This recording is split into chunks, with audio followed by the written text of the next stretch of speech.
several different types of options for you. And you know about this.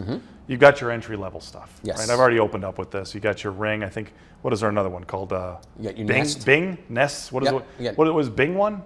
No, Bing.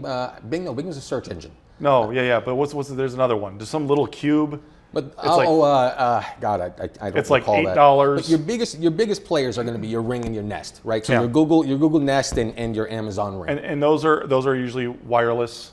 They are. They try to get you to get cheap the products they sell at cost and get it into your home as quickly as possible. Yeah. And then the idea of that concept is that you pay a monthly fee. Right. So you're always relying on cloud storage. Right, and then also keep in mind that those cameras, if you're looking for a camera that's going to give you any kind of tamper-proof capabilities, right? Those cameras are usually going to be plastic as opposed to, your surveillance cameras, which are usually a hardened aluminum housing. What do you mean? They go down in the middle of winter?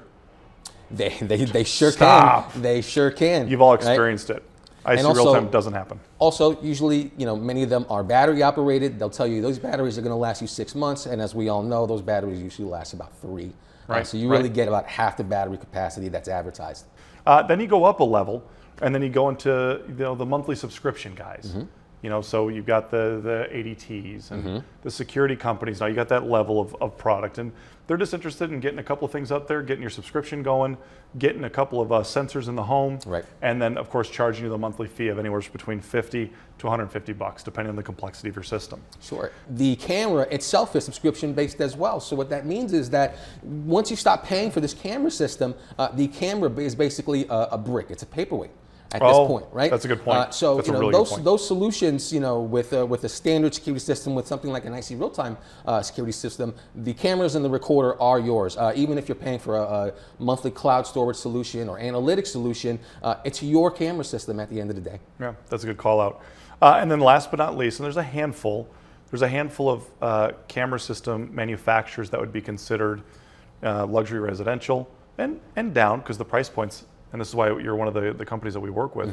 When we vet ICRealtime, they have price pointed cameras that are very inexpensive, that actually match the price of Ring.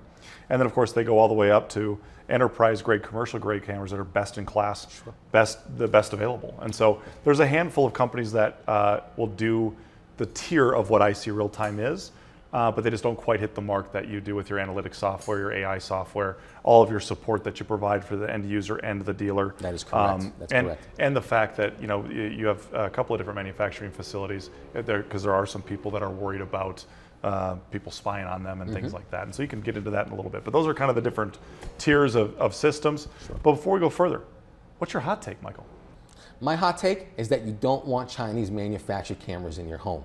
ICRealtime's cameras are South Korean manufactured, so you always have that peace of mind. We believe that Chinese camera systems are not as secure as the camera systems that we manufacture.